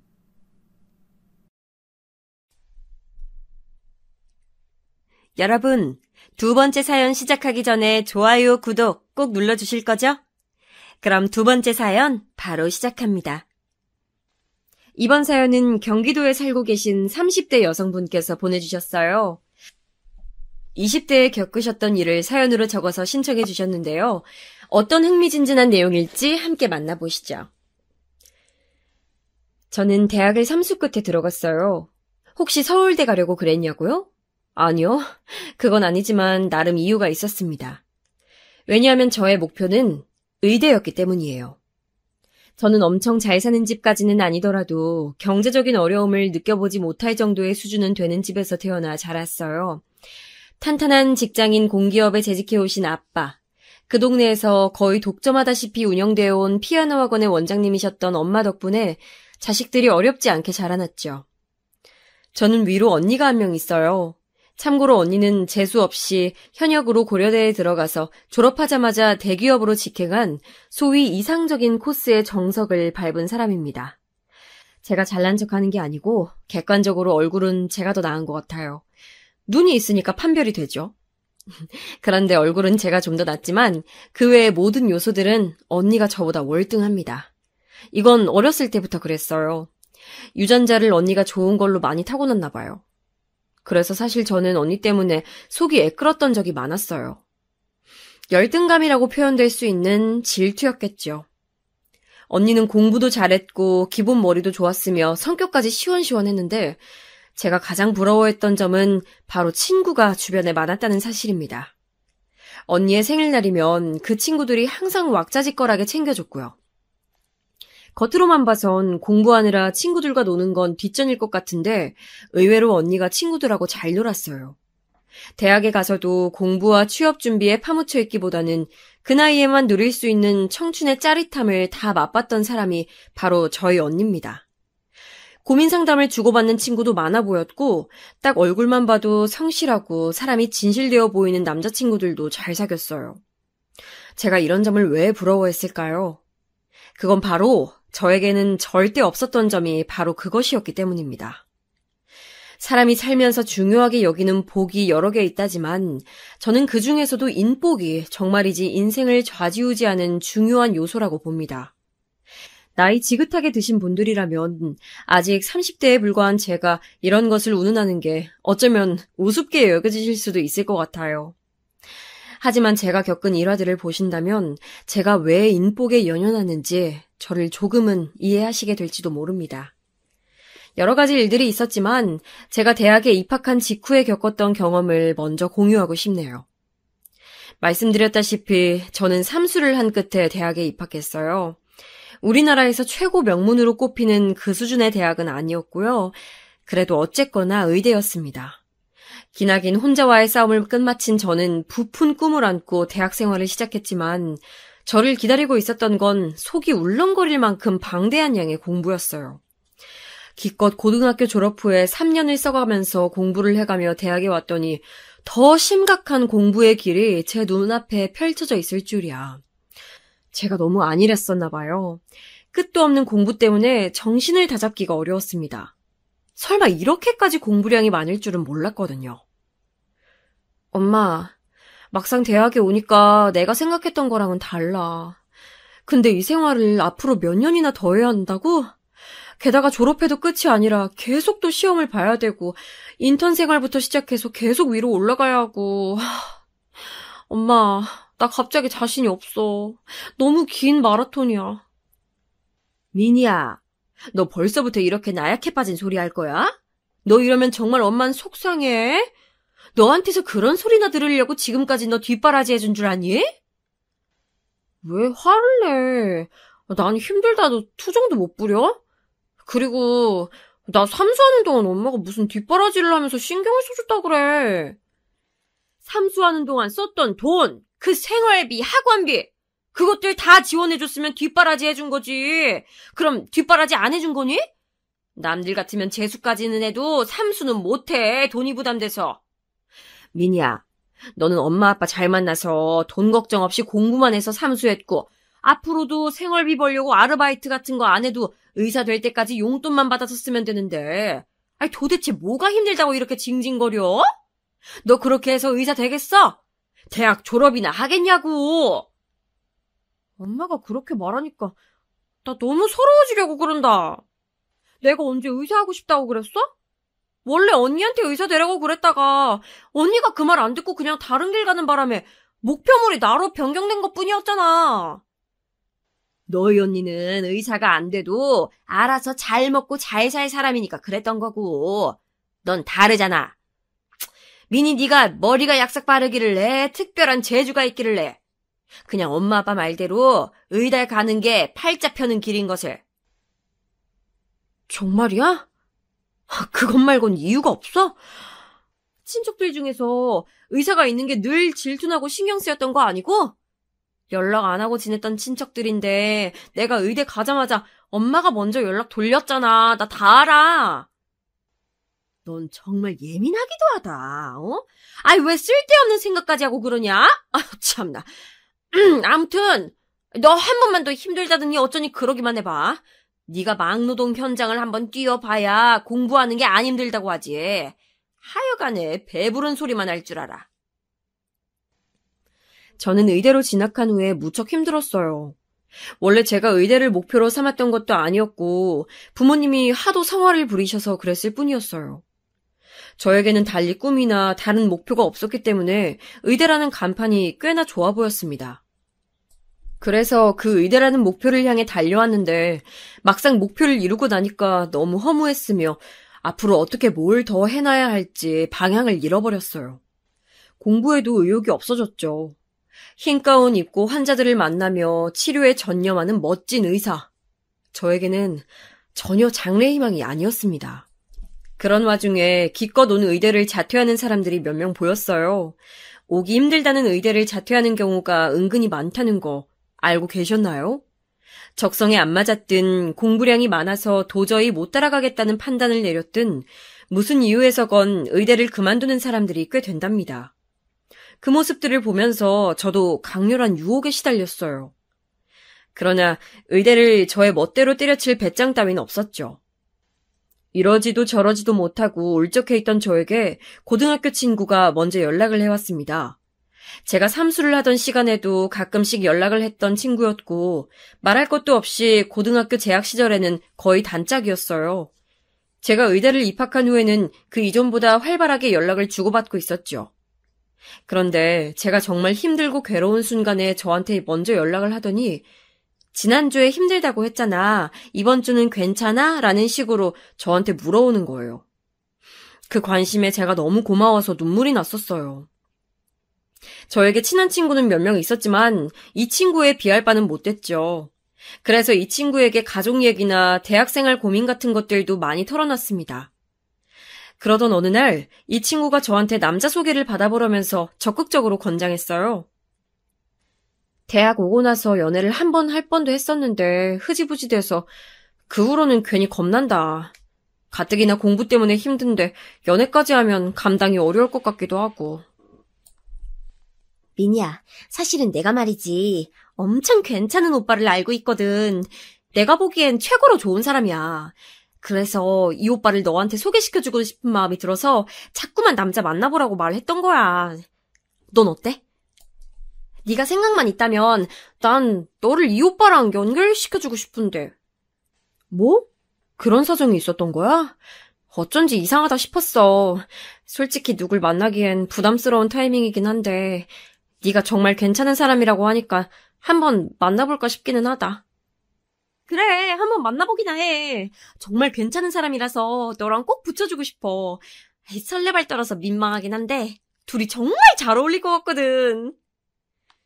그 친구가 엄청 적극적으로 밀어붙이는 바람에 저는 그 괜찮은 사람이라는 오빠를 소개받게 되었답니다. 며칠 그 오빠랑 연락을 주고받다가 주말에 시간을 잡고 만나게 됐어요. 드디어 만나는 약속이 잡힌 것을 안 그 친구는 벌써부터 김칫국을 마시면서 커플 탄생을 축하한다고 상어였죠. 자기가 장담하건대 제가 그 오빠를 분명 마음에 들어할 거래요. 저는 거기까지 듣고 나니까 솔직히 더 기대가 되어서 약속 장소에 나갔습니다. 그간 사진으로만 얼굴을 봤었고 메시지로만 연락을 했었던지라 실제로 만나보면 어떤 사람일지 궁금했어요. 실물 인상은 평범했고 대화도 그럭저럭 잘 이어졌네요. 그런데 문득 제 눈길이 그 사람의 손에 닿고 말았습니다. 제가 크게 티는 내지 않았지만 그 순간에 깜짝 놀라고 있었어요. 왜냐하면 그 사람의 왼손이 뭔가 특이했기 때문입니다. 잘 보니까 왼손에 새끼손가락하고 넷째 손가락 끝마디가 없었어요. 5손가락 중에서 그 끝 2손가락이 유독 짧아서 제 시선을 잡아챘던 것이었죠. 이걸 말로 꺼내서 물어보려니까 왜 이렇게 망설여지지? 그냥 일단은 모른 척 입을 다물고 있어야겠다. 저는 당혹스러움을 애써 감췄어요. 그리고 나서 카페를 나와 다른 곳으로 이동을 하는데 그 사람의 걸음걸이가 미세하게 좀 이상하다는 인상을 받았어요. 제 시선을 느꼈는지 그 사람이 민망하단 표정으로 알려주더라고요. 몇 년 전에 사고를 당해서 왼쪽 다리를 아주 살짝 절게 되었다고 말이죠. 사실을 알고 나서 제가 머릿속이 많이 복잡해졌어요. 여러분 같으면 그 상황에서 평정심을 유지할 수 있으셨을 것 같나요? 20대 초반이었던 저는 유연하게 대처할 줄을 몰랐습니다. 그래서 끝까지 아무렇지 않은 척할 수 없었고 식사값을 제가 계산하고 일어났어요. 죄송하지만 먼저 들어가 보겠다는 인사를 남긴 채요. 솔직히 말해서 기분이 좀 나빴습니다. 왼손가락, 왼다리가 그렇게 된 거 보면 한꺼번에 사고를 당해서 그렇게 되었던 것이겠죠? 안타까운 일인 건 맞는데 적어도 소개팅 상대인 저한테는 그 사실을 만나기 전에 미리 고지했어야 하는 거 아닌가요? 아무것도 모른 채로 그 자리에 나갔었다는 것 자체에 저는 모멸감을 느꼈어요. 당연히 소개를 주선한 그 친구에게 연락을 했는데 그랬다가 저는 사과를 받기는커녕 어처구니가 없는 취급을 당해야만 했습니다. 저는 왜 그 오빠에게 장애가 있는 걸 미리 말하지 않았냐고 화를 내는데 그 친구가 적반하장으로 나온 거예요. 너 진짜 생각하는 거 별로다. 유민이, 너는 사람의 장애 유무로 그 사람을 판단하는 거야? 내가 너를 잘못 알았었네. 정말 실망이야. 뭐라고? 네가 왜 나한테 실망을 해? 내가 언제 장애인 욕을 했어? 그런 게 아니잖아. 적어도 나한테 말을 해줬어야지. 그게 맞는 거지. 너도 그 오빠도 둘 다 아무 말도 안 한 걸 보면 둘이서 작정하고 나한테 이런 거잖아. 이런 매너 없는 건 어디서 배웠어? 나야말로 너한테 실망이야. 너는 예전부터 그랬어. 어려움 없이 자라서 그런지 공감 능력도 떨어졌고 매사에 건성이었지. 그래도 나는 네가 내면에 좋은 부분을 가지고 있다고 생각해서 친구해줬던 건데 장애가 있어서 싫었다고 말하면 될 거 가지고 일단 남 탓을 하는 것부터가 너는 진짜 글러먹었다. 항상 자기만 착하고 자기만 잘못 없는 줄 알지? 나는 큰맘 먹고 좋은 사람을 너한테 소개시켜줬던 건데 그런 사람 너한테 소개시켜주기로 결심하면서 내가 얼마나 많은 고민을 했을지 넌 그런 건 고려 안 해봤지? 항상 네 생각만 하니까. 나는 지금 네가 무슨 소리를 하는 건지 모르겠다. 그렇게 좋은 사람이면 네가 만나지 왜 나한테 굳이 소개시켜준 거야? 난 아무리 생각해도 네가 나를 위해서 이 만남을 주선해줬을 거라는 생각이 안 들어. 이것 봐. 역시 너는 남의 좋은 의도를 그대로 못 본다니까? 그러면서 남 핑계는 엄청 하지. 너랑 친구 관계를 유지해온 게 솔직히 후회되려고 그런다. 네가 혹시 나랑 계속 친구하고 싶다면 그 오빠한테 먼저 사과하는 게 좋을 거야. 예의 차려서. 내가 왜 그렇게까지 해서 너랑 친구 사이를 유지해야 돼? 너는 네가 나보다 위에 있다고 아예 생각을 하고 있구나. 야, 나한텐 너 같은 친구 필요 없어. 진짜 살면서 그때처럼 화가 나본 적도 드물었어요. 정말 머리 끝까지 화가 뻗쳤고 그대로 그 친구랑은 절교를 선언했습니다. 그 친구가 저한테 미리 언질만 줬어도 일어나지 않았을 일인데 5년이 넘도록 그 친구와 웃고 떠들면서 즐겁게 지내왔던 시간들이 모두 퇴색된 것 같아서 허무했네요. 그런데 여기서 끝났다면 제가 인복의 중요성을 뼈저리게 체감하는 일까지는 없었을 거예요. 그 친구가 저랑 깔끔히 절교를 하는 것에 그쳤었다면 좋았을 텐데 저랑 공통적으로 아는 애들한테 전부 제 얘기를 해놨습니다. 그것도 사실을 왜곡해서 아주 안 좋게 말이에요. 공통적으로 친한 친구들 말고도 웬만한 고등학교 동창들에게는 전부 다 제 얘기를 돌려놨어요. 장애인을 차별하고 욕하고 그것 때문에 친구를 저버리는 희대의 못된 사람으로 저를 만들어놨더라고요. 저는 졸지에 인성 더럽고 의리 하나 없는 사람으로 전락되어 있었어요. 저는 처음에는 그 친구가 제 얘기를 그런 식으로 다 뿌려놓은 걸 몰랐기 때문에 왜 다들 제 연락을 피하는 건지 이유도 모른 채 서글퍼했었습니다. 그런데 그 전말을 알고 나서는 진짜 충격을 크게 받았어요. 자기들끼리 제 욕을 엄청 했더라고요. 대학교에서 마주치는 모든 사람들도 오죽하면 제 눈에 곱게 보이지 않았습니다. 혹시 저 사람이 제 이야기를 알지는 않을까 하는 망상에 사로잡혀서 괴로웠죠. 그 사건 때문에 저는 새로운 친구를 사귀는 게 어려워졌으며 남자를 소개받는 일은 무조건 꺼려졌어요. 저랑은 다르게 그 친구는 발이 넓은 성격이었고 대학 입학도 저보다 일찍 했기에 사회 진출도 빠를 것이었습니다. 혹시 그 친구가 사회에 나가서 저랑 겹치는 지인이라도 만나면 또 제 얘기를 거짓으로 꾸며서 나쁘게 퍼뜨리진 않을까 이런 두려움에 저는 떨어야만 했어요. 엄마가 자꾸 저한테 나약한 소리 좀 하지 말라고 해댔었기 때문에 저는 정신적으로 허약해진 제 자신이 혐오스럽기도 했습니다. 이런 상황에서 공부가 잘 될 리는 없었어요. 자꾸 집중력이 흩어졌고 다른 생각을 하게 됐죠. 한 번 시작된 우울이 극한으로 치달아가고 있을 때 저의 일상을 구원해준 손길이 있었어요. 그건 우습게도 TV 속 아이돌 가수였습니다. 우연히 무대를 보고 나서 빠지게 됐는데 어쩌다 보니 주말에 시간을 내서 그 가수의 무대를 보러 방송국에 방청까지 가봤어요.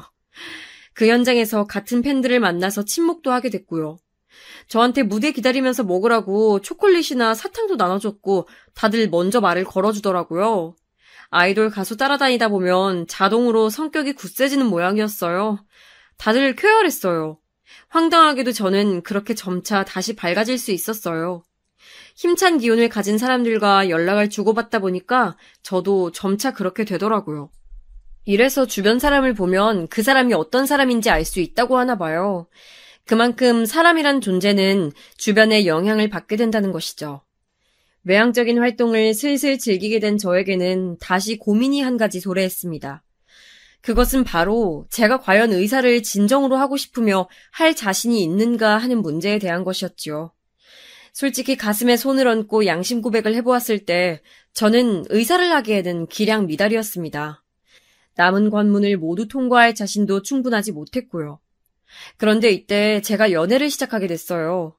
나이는 저보다 6살 많아서 30대로 접어든 남자였고요. 만나게 된 계기는 별거 없었어요. 스타벅스 카페에서 공부하다가 만났습니다. 저는 여느 때처럼 머리가 터질 것 같은 의학 공부 중이었고 그 남자는 노트북을 펴놓고 프로그램을 만지고 있었어요. 그 스타벅스 지점이 공부를 하거나 노트북을 하는 사람들은 한 구석에서 모여 할 수 있도록 자리가 배치되어 있었거든요. 그래서 제가 그곳에 갈 때마다 그 남자도 딱 그곳에서 작업을 하였습니다. 저도 그 남자를 진작 인식하고 있었는데 어느 날은 제가 가보니까 먼저 자리하고 있더라고요. 그런데 저한테 갑자기 말을 거는 거예요. 저기, 혹시 오늘은 괜찮으시다면 제가 음료를 사드려도 될까요? 제가 마침 스타벅스 카드에 충전해 놓은 금액이 꽤 돼서요. 네? 공짜라면 제가 사양을 안 하는 편인데. 그럼 그래도 될까요? 혹시 아메리카노 말고 다른 거 시켜도 돼요? 물론이죠. 초코 들어간 음료 좋아하시죠? 지켜봤는데 초코 좋아하시는 것 같아서요. 저한테 멋쩍은 얼굴로 그렇게 말을 하는 남자가 이상하게도 제 눈에는 꽤 귀여워 보였습니다. 여자의 눈에 남자가 잘생기거나 멋있는 게 아니라 귀여워 보이면 게임 끝난 거라고 하더라고요. 귀여워 보인다면 그걸로 이미 마음을 빼앗겼다는 증거래요. 그러니까 저는 아마 진작에 그 남자를 마음에 몰래 두고 있었나 봐요. 제가 의대생인 걸 그 남자는 눈치채고 있었다고 하면서 저한테 정말 멋있다고 말을 해줬어요. 자기는 그저 그런 대학을 나오는 바람에 은근히 학벌 콤플렉스가 있다고 하더라고요. 프로그램 만드는 일을 하는 사람이었는데 가끔 사무실 밖에서 작업을 하는 경우도 종종 있다고 했어요. 그러다가 저를 발견하게 됐고 일부러 제가 오는 요일에 맞춰서 더욱 그곳에 왔던 것이었죠. 몇 번 따로 만난 끝에 저희는 연애를 시작하게 됐어요. 처음엔 가벼운 마음이었습니다. 예전에 그 친구한테 크게 데인 이후로 저는 많은 친구들을 한꺼번에 잃어버린 속쓰린 과거가 있었으므로 모든 인간관계가 조심스러웠어요. 진지하게 사귈 생각은 없었습니다. 하지만 그 남자가 시간이 갈수록 저한테 적극적으로 구애를 해오는 통에 마음이 점차 흔들리게 됐어요. 그래서 저는 사실은 제가 의사가 되고 싶지 않다는 심정이라든지 참견쟁이 엄마 때문에 힘든 부분이나 똑부러진 언니 때문에 질투가 난다는 것 등등 제 안에 있는 이야기를 많이 털어놓게 되었던 것 같아요. 그 남자는 저의 마음을 너무나도 잘 이해해줬고 위로를 잘 건네줬어요. 아, 이런 게 바로 어른이구나. 나보다 나이 많은 남자의 매력이란 바로 이렇게 기대고 의지할 수 있는 것임을 이제 알겠어. 어느새 저는 그 남자에게 푹 빠져 있었죠. 어쩌다 보니까 제가 그 남자의 부모님께 인사를 드리러 가게 됐어요. 서로 진지한 사이는 맞았지만 미래를 약속한 것까지는 아니었는데 그때는 어떻게 상황이 맞아떨어졌었네요. 그리고 이 얼떨결에 이뤄진 만남이 운명을 바꿔놨습니다. 엄마, 이쪽은 내가 말했던 여자친구야. 민희가 의사인 건 엄마도 알고 있지? 뭐? 그게 정말이야? 아, 의대생이라고 얼핏 그랬던 것 같아서 그때도 듣고 너무 좋았었는데. 아유, 의사라니. 세상에 이게 웬 떡이람. 그 남자가 너무나도 태연하게 저를 의사라고 소개해버린 거예요. 저는 아직 의사가 아니었는데요. 그런데 그 남자의 어머님께서 너무 환하게 웃으시면서 좋아하시니까 정정할 엄두가 안 났습니다. 게다가 저의 당황스러운 기색을 눈치챈 그 남자가 저에게 얼른 귓속말을 해왔거든요. 어차피 의대생인 건 맞잖아. 우리 엄만 의학 공부했으면 다 의사인 줄 아는 사람이야. 굳이 맞니 아니니 따질 필요 없어. 오빠, 그래도 나한테는 미리 귀띔을 하지. 의사라고 그러니까 너무 좋아하시는 것 같아서 지금 좀 당황한 참이야. 우리 엄마가 의사라는 직업을 좋아하시나 봐. 나도 지금 처음 알았네. 그 남자가 웃으면서 그렇게 말을 하길래 그냥 그런 줄로 생각을 했어요. 분위기에 휩쓸려 버렸던 것이죠. 저희 집이 사는 동네를 들으시곤 그 어머님께서는 또다시 무척 반색을 하셨습니다. 집값이 비싼 데 산다면서 신이 나신 기색이었죠. 그때 저는 그걸 왜 칭찬 정도로 받아들였었나 모르겠네요. 그냥 홀렸었나 봐요. 원래는 이른 결혼 따위 제 인생 계획에서 없었건만 저는 그 남자와 결혼 이야기를 시작하게 됐습니다. 그 짧은 그 남자의 부모님과 만남을 가진 이후로 그렇게 됐어요. 그 남자가 정말 엄청나게 적극적으로 결혼 얘기를 꺼내왔었거든요. 저는 20대 후반이나 30대 초반에 결혼하고 싶다는 막연한 생각이 있었기 때문에 별로 마음이 끌리지 않았어요. 결혼하기에는 너무 이르다고 생각했죠. 그런데 그 남자의 어떤 말 한마디가 저를 확 잡아챘습니다. 나랑 결혼하면 의사 안 해도 돼. 오빠, 그게 정말이야? 나 정식 의사까지 가는 길이 너무 고돼서 솔직히 주저앉고 싶은 마음인데 오빠랑 결혼하면 내가 의사의 꿈을 포기해도 된다고? 네가 미혼이니까 무작정 직업을 가져야 한다는 걸로만 생각이 돼서 그래. 나랑 결혼만 해봐라. 결혼해서 잘 살고 있는데 굳이 의사가 되어야 할 이유가 있나 없나? 생각해보니까 논리가 그럴싸했습니다. 인생을 잘 사는 길이 굳이 의사가 되는 것에 국한되어 있지는 않았으니까요. 남편은 자기가 모아놓은 돈이 많지는 않아도 현재 직장에서 수입이 꽤 되기 때문에 제가 다른 꿈을 찾을 때까지 저 하나 먹여 살리는 건 일도 아니라고 했습니다. 점점 더 혹하게 됐어요. 무엇보다 저에게 매력적으로 보였던 사실 한 가지는 아직 언니가 미혼이라는 점이었습니다. 언니보다 더 빨리 결혼해서 멋진 결혼 생활을 해내고 싶었어요. 그래서 저는 부모님께 바로 떼를 쓰기 시작했었네요. 결혼하겠다고 말이죠. 부모님께서는 깜짝 놀라시면서 벌써 결혼은 무슨 결혼이냐며 고개를 저으셨지만 저는 포기하지 않았습니다. 해외 축구 선수들이 왜 20대 초반만 돼도 다 결혼하는 줄 알아? 안정적인 자기만의 가정을 가지고 싶어서야. 내조받으면서 운동을 하는 게 더 심리적인 안정감을 주기 때문이라고. 나도 결혼하고 나면 더 안정적으로 내 일상을 살아갈 수 있을 것 같아. 남은 과정도 더 잘 마칠 수 있고.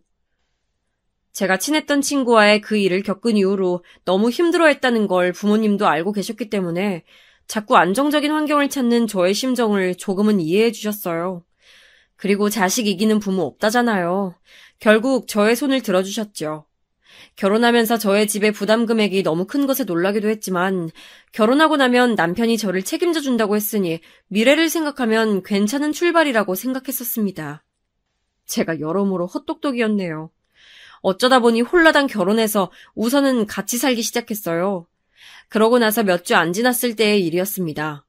늦은 시각에 전화가 왔길래 받아보니까 시어머니셨어요. 초반부터 저한테 말씀을 짜증스럽게 하시길래 무슨 일 있는 건가 싶었습니다. 그랬더니 황당한 사정이 있었더군요. 요즘 젊은 애들은 이래서 문제야. 아이, 결혼 전에 죄다 자기 멋대로 살아서들 그런가? 결혼하고 나서도 아주 자기 멋대로 살려고들 하네? 결혼을 했으면 개인이 아니라 집안을 위해서 살아야지. 자기 혼자 편하게 살 거면 당최 왜 결혼을 하니? 안 그래? 어머님, 무슨 일 있으셨어요? 왜 그러시는지 전 이유를 잘... 아, 오늘이 내 생일이었는데 너는 지금 해가 다 빠지고 밤이 되도록 네 시어미 생신날도 안 챙기고 있었니? 아이, 대체 어떻게 되어먹은 머리통이야? 머리 좋아서 의사 자격증까지 땄으면 이렇게 중요한 날도 안 까먹고 챙겨야 하는 거 아니냐고. 아니면 뭐야? 지금 너 잘났다고 나한테 자랑하는 거니? 시어머니 말씀 듣고 너무 황당한 점들이 많았는데 우선 저는 의사 자격증이라는 걸 딴 적이 없었답니다. 상견례 장에서도 시어머니께서 자꾸만 저희 부모님한테 의사 딸이라고 운운하셔서 당혹스러웠었죠. 별로 이상하게 생각 안 하신 저희 부모님은 그냥 대화를 넘기셨었지만요. 그리고 아무도 안 알려줬는데 제가 시어머니 생신을 어떻게 아나요? 양력이면 모를까 음력이라고 하잖아요. 남편도 아무 말 안 했는데 제가 무슨 수로 음력 생신을 알아내서 챙길 수 있었다는 건지. 어머님, 지난 주말에 같이 식사하실 때 저한테 말씀 주시면 좋았을 텐데요. 내 입으로 말하면 체면이 깎이는데 그걸 내가 말했어야 했다고? 아유, 너도 참 생각이 짧구나. 공부머리만 좋았지 사회생활 머리는 완전 깡이겠어. 너 이거 그래서 어떻게 책임질 거야? 나는 이미 내 주변에다가 우리 새며느리가 내 생일 거나하게 챙겨줄 거라고 동네방네 자랑질 다 해놨는데, 아유, 생신상 사진에다가 비싼 선물까지 내가 다 지인들한테 자랑할 일만 남았는데 네가 아무것도 안 해줘? 아니, 그것도 모자라서 아예 내 생일을 까먹어? 너무 화가 나셨는지 쉴 새 없이 쏘아드셔서 제가 정신이 다 없었습니다. 시어머니의 아들인 남편도 안 챙겼는데 왜 제가 챙겼어야 했냐고 여쭤봤다가 잔소리만 추가로 들었어요. 며느리의 덕목을 지키지 않은 제가 부족한 인물이라고 하셨습니다. 앞으로 있는 듯 없는 듯 그렇게 편히 살 생각이었다면 정신머리를 당장 고쳐먹으라면서 강한 훈계도 늘어놓으셨죠. 완전히 혼이 쏙 빠지는 경험이었어요. 그 순간에 제대로 못 받아치고 멍해 있었던 것이 나중에는 후회가 되더라고요. 결혼 전에 몇 번 뵙지 못하긴 했었으나 상견례 때 시어머니께서는 당신의 입으로 며느리한테 마음 넓은 시어머니가 되어주겠다고 분명 말씀을 해주셨거든요. 그게 뚜렷하게 기억이 나는데 결혼한 지 얼마 되지도 않아서 생신을 못 챙겼다며 저한테 불같이 화를 내시니 너무 당황스러웠고 사기를 당한 기분도 살짝 들었습니다. 주말도 아니고 평일이었건만 제가 그걸 어떻게 챙길 수 있었겠냐고요. 곱씹을수록 어이가 없었는데 남편한테서 왜 시어머니께서 그토록 열받아 하셨는지 이유를 들을 수 있었어요. 아, 그거 아무래도 엄마가 자기 지인분들한테 말을 다 해놔서 그럴걸. 우리 엄마가 남한테 보여지는 거 엄청 중요시하고 자랑하는 걸 원체 좋아하셔. 예전에 우리 집이 엄청 가난했었다고 내가 말했지? 그때 받았던 멸시가 두고두고 잊혀지질 않으신데 그래서 자꾸 그런 거에 집착하시나 봐. 그리고 사실 엄마가 전에 친했던 친구분들이 자기 뒷담화 하시는 걸 들으신 적이 있었어. 그것 때문에 엄청 충격이셨던 것 같더라고. 정말? 무슨 얘기를 들으셨길래 그래? 나도 친구 말 때문에 공경에 처해본 적이 있어서 몰입된다. 그게 무슨 얘기였냐면 우리 집이 부동산 하나 운 좋게 터져서 가난 벗어난 집이라고, 잘 쳐봐야 졸부라고, 천박해서 속빈 강정이라고. 이런 식으로 우리 집을 낮잡아보면서 비꼬았나 봐. 엄마는 그거 몰래 들으시고 며칠 알아누우셨었어. 그 다음부터는 명품 따지시고 우리 형제한테도 반드시 결혼하려면 집안 수준 높은 여자를 데려와야 한다고 강요하시고. 그래서 나도 네가 의대생이라서 솔깃했었던 거야. 알고 보니 시어머니께서는 보여지는 것에 굉장한 집착을 갖고 계신 분이었어요. 그래서 집안에서는 안 그럴지 몰라도 밖에 나가면 시아버지께서는 엄청난 애처가인 척 연기를 하셔야 한다고 했습니다. 남편은 시어머니의 요구에 따라서 엄마 바보인 아들인 것처럼 시어머니의 지인들 앞에서 과하게 행동한 적이 몇 번 있었다네요. 그랬더니 그분들이 다들 시어머니를 쳐다보면서 아들이 엄마 말이라면 꼼짝 못하나 보네. 정말 대단하고 부럽다. 이렇게 말을 하셨고 그로 인해 시어머니의 콧대가 엄청 높아졌었다는 겁니다. 그런 일화를 몇 개 듣고 나니까 시어머니께서 대략 어떤 스타일의 분인지 파악이 됐어요. 밖에 나가서 당신이 주인공으로 군림하고 여왕 대접받는 걸 무척 좋아하신다는 걸 알게 됐습니다. 시어머니께서 저를 단번에 며느리감으로 반기셨던 것도 저희 집안 식구들이 전부 다 고학력자인데다가 제가 의사라는 조건 때문이었어요. 사실 저는 정식 의사라고 하기엔 못했지만 남편이 사실을 정정하지 말라고 하는 바람에 계속 입을 다물었습니다. 시댁 집안 사람들은 대체로 가방끈이 짧았어요. 시어머니께서는 당신이 대졸이라고 하셨지만 알고 보니까 고졸이셨더군요. 아무튼 시어머니께서 보통분이 아니라는 걸 알게 됐으나 그렇다고 해서 결혼 생활이 달라질 건 없었어요. 남편은 결혼하고 나면 제가 저의 꿈을 조차 자유분방하게 살아도 된다고 했고 저의 생활을 책임져 준다고 하였으므로 저는 그 말만 믿고 따르면 되는 일이었습니다. 하지만 상황은 제가 원하는 대로 흘러가지 않았어요. 제가 남편이랑 처음 만난 장소가 스타벅스 카페였는데 여기는 자체 결제 시스템이 있어서 휴대폰 앱에다가 따로 금액을 충전해놓고 사용할 수가 있거든요.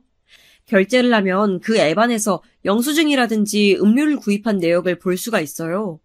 그런데 문득 제가 어느 날 남편의 스타벅스 카드에 금액이 얼마 남았나 궁금해서 남편이 라면 끓이러 잠깐 일어난 사이에 남편의 휴대폰을 확인했습니다. 평소에는 휴대폰을 잠금 모드로 해놓으니까 제가 볼 수가 없었는데 타이밍을 잘 잡은 것이었죠.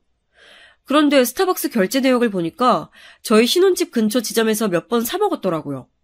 그것도 출근해서 일을 하고 있어야 할 시간에 말이죠. 남편 직장은 신혼집 근처가 아니라 차로 20분 이상 가야 하는 거리였습니다. 뭔가 이상했어요. 그래서 얼른 남편 휴대폰으로 이것저것 확인해봤는데 메시지하면서 이상한 내용을 발견하고 말았습니다. 퇴사 관련 안내였어요. 어라? 너 지금 내 폰 보고 있었어?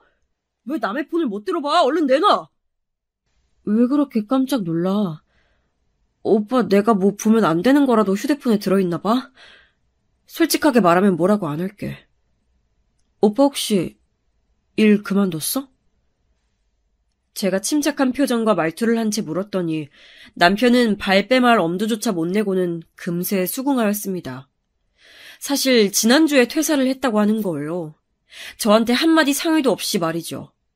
왜 그랬냐고 하니까 업무 내용이 너무 불규칙적이고 부당한 상황이 많이 일어나서 참다가 그만뒀다고 하더군요. 자기 변호를 주절주절 해대던데 저한테서 동정심을 유발하려는 의도가 보였습니다. 너무 어이가 없었지만 남편이 곧 취업할 거라고 말하길래 그냥 알겠다고 했어요. 그러나 다음 주가 돼도 또 그 다음 주가 돼도 남편이 취업은커녕 면접을 보러 다니지도 않는 것 같길래 슬슬 제 속이 타들어갔습니다. 오빠 결혼하면 나 생활비 다 쓰게 해준다더니 아직 한 번도 그렇게 안 해준 거 알지? 내가 취업하고 나면 그때부터는 아예 너한테 내 월급 싹 다 갖다 바칠 거야. 그러니까 나 믿고 조금만 기다려주라.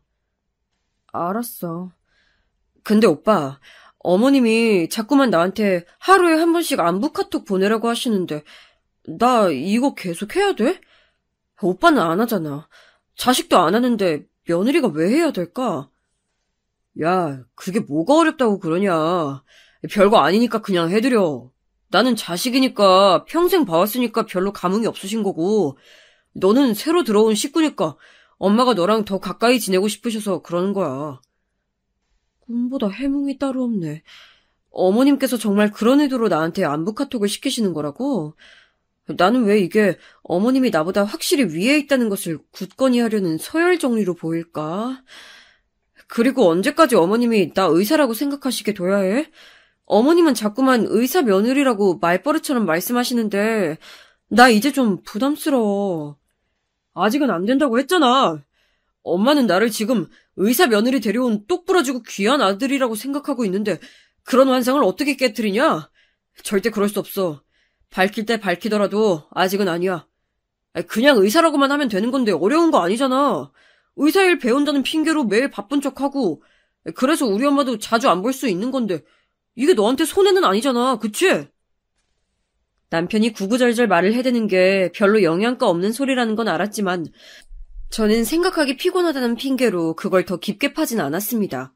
시간이 알아서 해결해주겠지 하는 안일한 마음으로 넘겼어요. 하지만 상황은 점입가경이었죠. 그 뒤로 한 달이 지나도록 남편은 취업을 하지 못하였으며 저는 제 돈으로 생활을 해나갔습니다. 결혼하고 나서 남편한테 따로 돈을 받아본 적이 없었어요. 제가 슬슬 눈치를 줬더니 그때마다 남편이 내세운 건 당사자가 가장 힘들다는 얘기였습니다. 너도 속이 터지겠지만 당사자인 나만큼 네가 힘들겠어.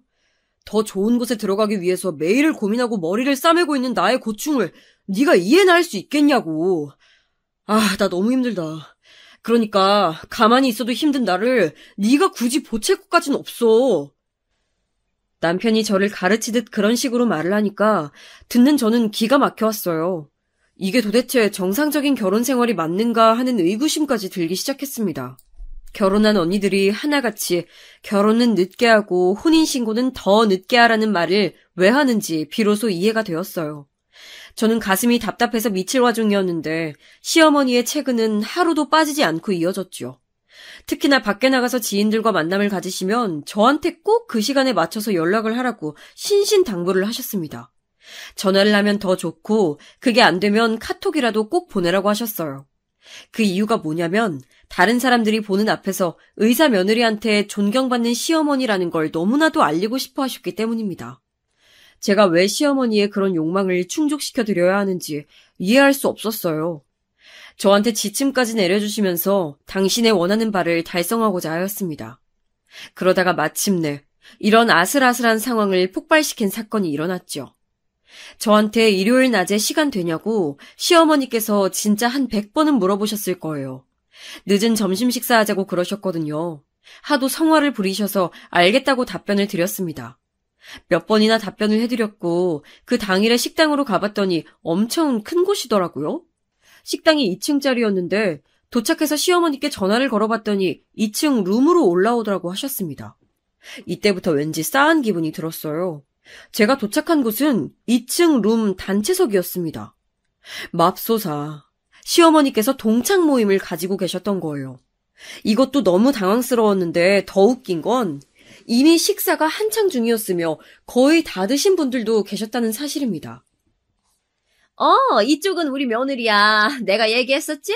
우리 며느리 의사라고. 어찌나 효심이 깊은지.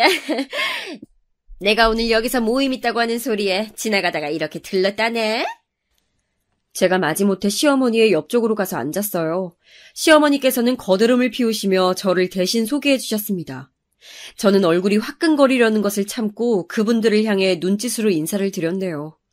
같은 테이블에 앉으신 분들이 저 먹을 것을 챙겨주시면서 식사 다 끝나가는데 와서 어떡하냐고 걱정스러운 투로 말씀을 주셨어요. 그랬더니 옆에서 시어머니가 하시는 말씀이 에이, 괜찮아. 우리 의사 며느리는 그냥 나 잠깐 보러 온 거지. 여기 본격적으로 밥 먹으러 온 거 아니야. 나 챙겨주러 온 거지? 그치? 저를 당신의 충실한 종처럼 포장을 하셨어요. 시어머니께서는 동창들 앞에서 당신의 모습이 무려 의사 며느리로부터 절대적인 순종을 얻어낸 위대한 시어머니처럼 비치기를 바랐던 것입니다. 진짜 머리가 어지럽더라고요. 제가 별말 안 하고 고개만 주걱거리니까 거기 계신 분들은 의사 며느리면 똑똑할 텐데 정말 대단하다면서 그런 잡담들을 나누셨습니다. 저는 어떻게든 빨리 이 자리가 피하기만을 바랐죠. 그리고 드디어 다들 일어날 때가 왔어요. 저는 그냥 똥 밟았다고 생각하고선 이날 일을 잊어버릴 참이었습니다. 시어머니께서 저에게 주문서를 쥐어주시기 전까지는 그러했죠. 어머님, 이거 계산대에 가져가는 건데. 이거 왜 저한테 주세요? 계산 네가 할 거지? 하여간에 시어머니 기 살려주는 데는 의사 며느리가 최고라니깐. 시어머니께서 유쾌하다는 듯이 깔깔 웃으셨는데 제가 너무 황당해서 그 주문서를 보니까 와, 금액이 엄청나더군요. 비싼 메뉴를 파는 집 다 왔습니다. 얼추 200만 원은 나올 금액이었는데 그걸 저한테 떡하니 맡기신 거예요. 200만 원? 물론 큰 돈이죠. 아무리 단체 주문이었다고 해도요. 하지만 제가 200만 원을 결제할 재력이 없는 건 아니었습니다. 그럼에도 주문서를 쥔 제 손이 떨려왔던 건 참을 수 없는 모멸감 때문이었어요. 마치 옛날에 저를 소개팅 건수로 농락했던 그 친구에게 겪은 수모 속으로 돌아간 듯한 기분이었습니다. 사람 하나를 바보 만든 점에서는 그때나 이때나 동일하였으니까요. 그런 제 기분을 모르신 시어머니께서는 동창분들과 걸음을 옮기시며 이번에는 당신의 자랑스러운 아들에 대해 떠드셨습니다.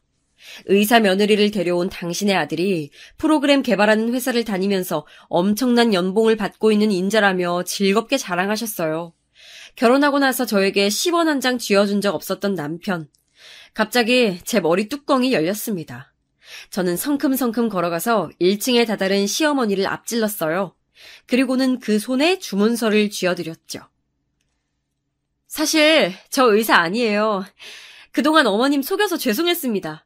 의사가 아니라서 밥값 결제는 못 해드릴 것 같네요. 제가 또렷한 목소리로 외치자 순간 정적이 흘렀어요. 잡담을 나누고 계셨던 시어머니의 동창분들이 전부 얼음처럼 굳어버려선 저만 쳐다보셨죠. 시어머니께서는 의외의 상황에 놀라 사색이 되어 계셨습니다. 네가 의사가 아니라고? 세상에 그게 무슨... 지금까지 그럼 계속 의사로 근무하고 있던 게 아니었어? 저는 속일 생각이 없었는데 어머님의 귀한 아드님께서 자꾸 의사라고 우기라고 하는 바람에 장단을 맞추다 보니 여기까지 와버렸어요. 죄송해요. 체면, 보여지는 것을 중시하는 시어머니께서 당신의 동창들 앞에서 망신을 당하고 계셨으니 그 심정이 오죽했겠나요. 낯빛이 말도 아니었습니다. 이윽고 상황 판단을 완벽히 마치신 시어머니께서는 저에게 삿대질을 날리셨어요. 나한테 감히 사기를 쳐? 우리 아들이 거짓말을 시켰다고? 그거야말로 거짓말이구나. 잘 나가는 내 아들 앞길을 네가 가로막았겠다. 가로막다니요? 본인 혼자서 고꾸라지던걸요? 어머님의 아드님, 제 남편 백수예요. 벌써 3달째 백수 생활 중인데. 모르겠죠. 왜 모르셨을까요? 당사자가 거짓말로 어머님을 속였기 때문이죠. 이제 누가 진짜 거짓말쟁인 줄 아시겠죠? 내 아들이 백수? 집에서 논다고? 제가 거기에 동조해서 본의 아니게 어머님을 속였다는 점만은 다시 한번 죄송해요. 이제 곧 고부관계가 아니라 생판 남남이 될 테니 지금 사과를 다 해두었습니다. 뭐 생판 남남... 아니 이건 또 무슨 소리야? 이혼할 거라서요. 제가 아무리 의사가 아니라지만 어머님의 아드님 같은 사람하고 계속 살기에는 제가 너무 아까워요. 그럼 모임 잘 마무리하고 들어가세요. 저는 여기서 이만 인사드립니다. 저는 미련 없이 등을 돌렸고 시어머니께서 자리에 주저앉으신 것 같은 소리가 뒤에서 들려왔어요. 남편한테 바로 이혼하자 그랬습니다. 절대 이혼 못 해주겠다면서 남편이 날뛰었으나 저는 결혼 전에 남편한테 제 생활을 책임져 주겠다는 각서까지 받아둔 상태였었거든요. 그걸 디밀면서 이건 사기 결혼이었다고 주장했더니 본인도 창피한 건 아닌지 기세가 수그러들었어요. 의사는 아니지만 집에 잘 사는 건 사실이었잖아. 지금이라도 나한테 용서를 빈다면 내가 다시 받아주마. 내 아들한테 이혼 안 당하고 살 수 있도록 내가 도와주겠다고. 시어머니께서 웬 이상한 소리를 해대셨지만 저는 그냥 무시했어요. 저는 이혼 의사를 저희 부모님께 밝혔고 전말을 다 알게 되신 두 분께서 전면으로 나서주시는 바람에 무사히 합의 이혼으로 마무리 지을 수 있었습니다. 제가 결혼이란 걸 너무 우습게 생각했던 것 같더라고요. 반성이 됐고 너무 창피했어요. 부모님 앞에서 면목이 없었고 어줍지 않은 위로를 건네기보다는 묵묵히 저를 챙겨주는 언니를 보면서 또 한 번 부끄러워졌습니다. 이혼 후에 칩거 생활을 했던 저는 용기를 내서 가족들에게 말을 했어요. 제가 원하는 미래를 제가 꾸려나가고 싶다고 말이죠. 그 과정에서 가족들이 도움을 준다면 저는 결과로 보답할 자신이 있다고 선언했습니다. 진짜 죽도록 혼날 줄 알았는데 아니었어요. 제가 저희 부모님을 잘 모르고 있었나 보더라고요. 시간이 흘러서 저는 의사가 아닌 개인 사업자가 되었으며 억대 매출을 올렸습니다. 의사처럼 누군가의 선망을 받는 직업은 아니지만 무척 행복해요. 과거를 통해 성장한 제가 지금의 저를 만든 것만 같네요.